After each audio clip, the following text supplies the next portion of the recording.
1 करंथियों 6 बाब 9 से 10 आयत।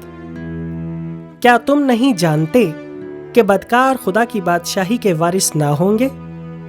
फरेब ना खाओ, ना हरामकार खुदा की बादशाही के वारिस होंगे, ना बुत परस्त, ना जिनाकार, ना अय्याश, ना लौंडेबाज, ना चोर, ना लालची, ना शराबी, ना गालियां बकने वाला, ना जालिम। आसमान खुदावंद का तख्त और ज़मीन उसकी चौकी है।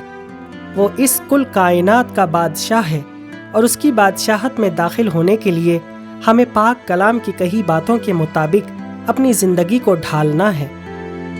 जैसा कि पाक कलाम में लिखा है कि हरामकार खुदा की बादशाही में हरगिज़ दाखिल ना होगा, इसलिए अपनी ज़िंदगी को हरामकारी से पाक रखिए। बुत परस्त और जिनाकार भी खुदा की बादशाही में दाखिल ना होंगे। खुदा ने ऐसे लोगों को जाहिल कहा है और उनको नापसंद किया है, क्योंकि वो ज़नाकारी और बुतों की पूजा करके खुदा को नाकारने की हिमाकत करते हैं। शराब, झूठ और फरेब जैसी लानत से दूर रहिए।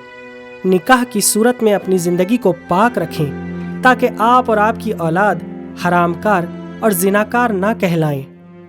आज के ज़माने में बहुत से मशरिकी लोग इन बातों को गुनाह नहीं बल्कि रोज़मर्रा की ज़िंदगी का हिस्सा समझते हैं, जबकि कलाम मुक़द्दस ने इसे ज़ना का नाम दिया है।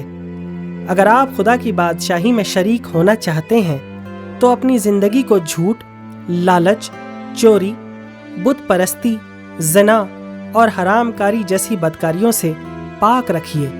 तब ही हम खुदा की बादशाही में दाखिल हो सकेंगे। आमीन।